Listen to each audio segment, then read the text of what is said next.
Hello and welcome to another episode of Mayday Electrical, where today we're going to be explaining to you why we think no one should be installing integrated downlighters anymore unless it's for architectural reasons. So come and join us, we're down in Camden and we're going to show you why.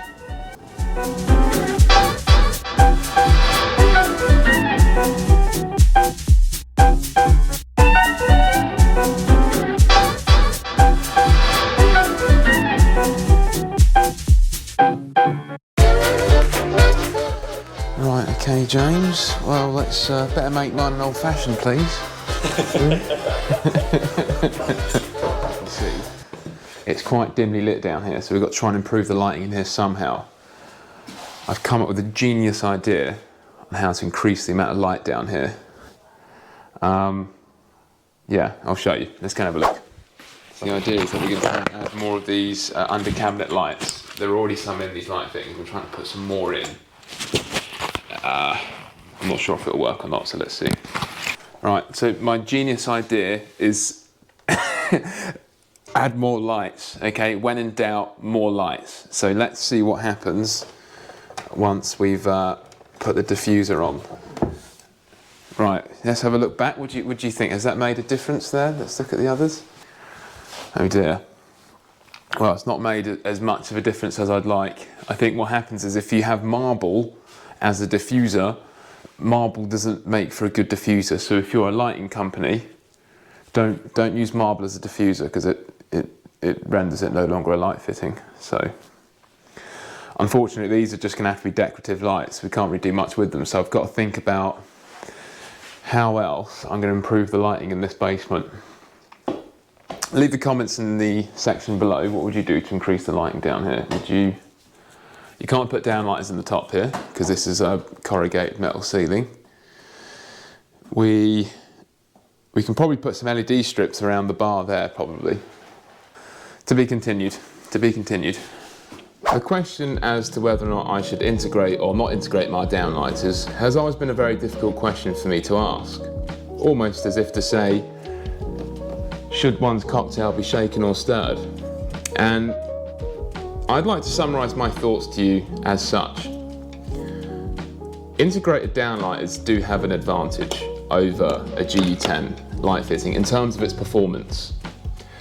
And the main advantages are with an integrated downlighter is that the light fitting is designed around an LED, which means that most LEDs on an integrated fitting is almost proud of the bezel, which means that you get much better light displacement and performance on a integrated light fitting. You also have much better heat sinking on an integrated downlighter as well. This downlighter is quoted to last for 70,000 hours and it's made by Collingwood. However, there is one major drawback with an integrated downlighter, and when we started the business 4 years ago, we put quite a few of them in and we're starting to get callbacks. And it's a difficult conversation to have with the customer when they truly realise that the light fitting's not serviceable, and it's a discussion you should have before you put them in. Because the main drawback with these is that they're not serviceable, which means that when they go wrong, you've got to go back and replace them all. So if you imagine you've put in about 60 of these downlighters, because in 4 or 5 years time, they will all start going wrong at the same time, and that is a lot of money. Whereas if it was just light bulbs, the customer more often not will be more than happy to change them themselves. Where we do have to put in integrated downlighters, for the reasons I just explained, we will use Collingwood because they just so happen to be the most reliable that we found. I'm not being paid by Collingwood to say that because I don't have nearly enough subscribers, but the Collingwood's H4 light, this for example, has a warranty of 4 years and 70,000 hours. GU10 downlighters are at the disadvantages for all of the reasons we gave on the integrated. These are at a disadvantage. They're quite deep, they're a bit bulky. With the integrated downlighters as well, a lot of them are colour switchable so that the client doesn't have to be decisive as to what colour they want the light fitting to be. You can choose between warm white, cool white, or whatever. You can also interchange the bezels quite a lot on those. The main disadvantage with these is the main advantage with these, and these are GU10s. Now, The lamps have about a 10,000 hour lifespan, 10 to 20, 30,000 lifespan, which isn't a huge difference. And I think a customer will be more forgiving of a light bulb going wrong in 2-3 years time, which they otherwise would be happy to replace themselves.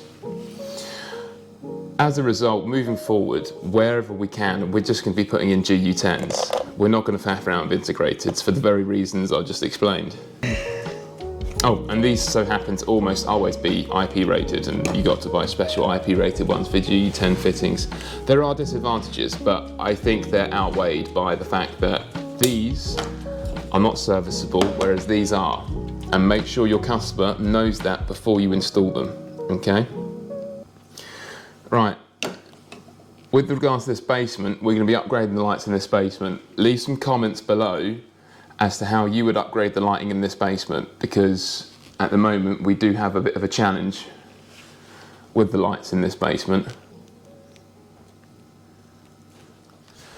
Okay, so when I think they've done the design here, I think there was a bit too much focus on form instead of function, so each room is massively underlit. When you look at, also it's got quite dark wallpaper. What we're going to be doing in each of these rooms is we're going to be removing these wall lights and removing the ceiling lights, and we're going to be putting in some GU10 downlighters as I showed you earlier. These can disappear, and we're just going to put a load of downlighters in here as well. My only concern so far is that I'm slightly worried if they've used Kingspan in the ceiling.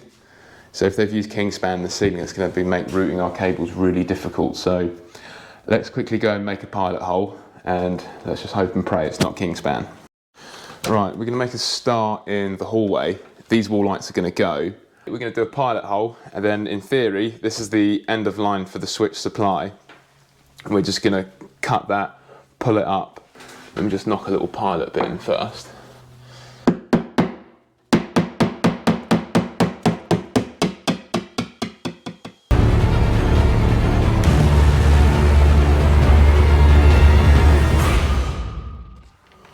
Oh, thank God for that, it's not Kingspan. Oh. Good. If that was Kingspan, that would have been an absolute disaster. We're going to get the laser level lined up here, and we're going to be putting 4 downlighters going along here.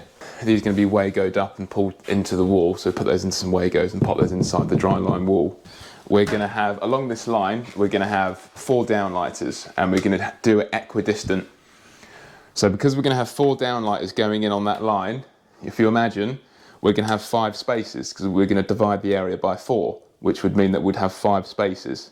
Are you with me at the front? Does that make any sense? I'll show you what I mean. And then I'll just quickly divide that measurement. So 3.5 meters. So 3.5 divided by 5. Cool, so every 70 centimeters, we're going to mark up every 70 coming along here. Let's go there. Cool. So once you've marked up your downlighters, the next obstacle is going to be the ceiling joists. So every 400 you've got your ceiling joists, and what we're going to do is at each downlighter we're going to knock a hole in each side, and in that way. Okay, so we've got a joist coming down the centre here, so we've had to move the whole set of downlighters along to the next run. But it appears, look at that, it appears to be good so far. So we'll just do 1 hole in each corner, so 4 holes, and then that way we know when we drill the downlight hole we're not going to hit a joist. This is our new cable, so we're going to just create a little loop by twisting the cable back on itself, and we're going to attach this to the other side. And because there's a risk of it breaking in the ceiling, so we're going to make sure that we get this tied on nice and securely. Pull the wires through before. No, I'm going to leave them there. I'll sort them out last. Well, they've done that. Isn't that the end of the circuit? It's cut from the top, so if they want to reuse it, they can. Okay, right. So these 4 lights are in, so that's done. That's going to go back in there. We're going to get rid of those cables over here. But on the dimmer side of things, with dimmer switches, there are two main types of dimmer switches. So one's a trailing edge, which is the old-fashioned dimmer, which, hang on, trailing edge. So trailing edge dimming is for LED lights, right? And leading edge dimming is the old-fashioned style dimmers, which used to do the halogen lights. With a trailing edge dimmer, what tends to happen with a trailing edge dimmer is that it doesn't change the voltage too much. So I'm going to make sure I've got this the right way around. Trailing edge or leading edge? Hang on. Trailing edge. Right, so with trailing edge dimmers, they're the modern dimmers that do LED lights. And the reason why they're good for LED lights is that they don't change the voltage in an aggressive way. And what that translates into for LEDs is a very smooth linear dimming, and you end up with no buzzing at all with a trailing edge dimmer. Now with a leading edge dimmer, these are a bit old fashioned, and leading edge dimmers aren't really for LEDs because they change the voltage in quite an aggressive way, which means that if you try to put LED, it doesn't matter integrated or GU10, if you try to put any type of LED fitting on an old fashioned leading edge dimmer, what tends to happen is that you get the flickering. So the best way that we stop the flickering is we use the V-Pro dimmers. These are the most reliable, most cost-effective way of dimming domestic lights. And the only thing you've got to be mindful of is that it's not so much about the maximum wattage, it's about the maximum amount of LEDs you can fit on the circuit. So the maximum here is, for this dimmer, 10. So you can't put any more than 10 LEDs on a standard V-Pro because you've got the inrush current. You can get dimmers that do more, so you can get like you can get one that does like 20 LEDs, but generally speaking you should be fine with a 10-way LED dimmer in a domestic property. Right, we are in the bathroom now, and we're going to put 2 along here and 2 along there. 3 along there, 2 along there, I think. No. 2. Oh, 2, isn't it? You're right, that's exactly 2. So we're going to go halfway along the bath, which is 37. So if we mark 37 on here, okay, 37, and then if we do 37 again over here,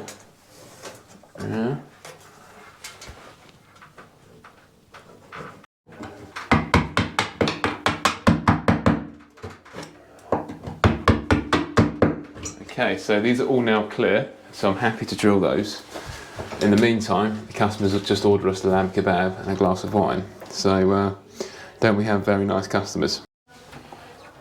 Look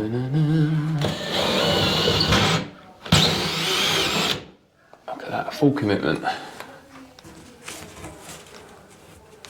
Right, let's just do that another 4 times.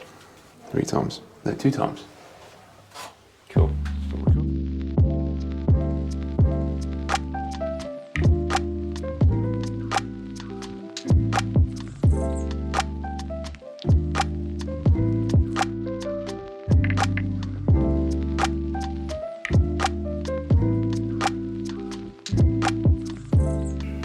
Okay, a couple of glasses of wine later, we've managed to succeed in finishing off the bathroom here. The wine consumption has nothing to do with the number of holes we've had to drill here. I assure you it's purely down to the electrical requirements of this particular room. What we've done is we've had to get around each of those joists around here, around so, hole. And then all we've done in the hallway here is we've just tapped onto the supply side or the unswitched side of the extractor fan system here. So what that means is the extractor fan still operates independently of the lights. I don't know how this came about, but the client went on holiday and left the designer to make all the decisions. I think that's how these things tend to happen sometimes with designers. They think about how things look, but not necessarily as to how they perform. Just 2 wall lights doing an entire bathroom, and poor old Joe Bloggs can't even see his loofah sponge now because he's got no light. But we're going to solve that today by putting in 8 downlighters in the bathroom, and that will resolve all the issues. God, it's really hot in here. There's definitely no heat in the home fuel crisis in this house, I can assure you. It is really hot. We've had to open both the windows. I'm just going to mark out, I've decided to put 8 downlighters in this room here. So when it comes to putting downlighters in the room, There aren't really too many hard and fast rules about doing them. It just comes down to experience. Like for me, 8 6-watt LED downlighters are more than ample for this room, which is about, yeah, this room's about 4 meters by 2. So, but what you want to do with your downlighters is that you want to work with the symmetry of the room. So we're going to have 2 rows of downlighters going inside this room here. And what I think would look nice is that either side of that skylight, we just chop that section into 2 and put 1 row down there and another row down there. And what you end up with is, because of the way the downlights are, you're not going to, the lines are quite far apart, but what you need to keep in mind is that the beam angles are going to hit each other, and you're not going to end up with this dark patch in the middle. The beam angles will hit each other. Yeah, so there's like a doubling up. So that section that goes from between there to there, it doubles the distance between the 2. However, what you need to keep in mind is that you've got 2 rows of beams hitting each other, so you're not going to end up with a dark patch in the middle. So never worry if you've got a bit of a gap in the middle. It's generally fine because of the beam angle. Okay. Holes are all drilled nicely. Isn't it amazing how much mess a little bit of latex can save you? It's just so quick. We just go in, out, in the bag, no cleaning up afterwards, which I think is, yeah, it just saves you time, doesn't it? Okay, we're all done here now. We're going to have a bit of a tidy up, and yeah, I thought that would make a nice, very quick but simple video about downlighters, as simple as it is. Well, thank you for tuning in for another episode of Mayday Electrical. It's quite a basic video today, but I thought it would be quite interesting just to show you how we do downlighters and what our thoughts are on integrated light fitting. So please stay tuned, please subscribe, and stay tuned for the next episode.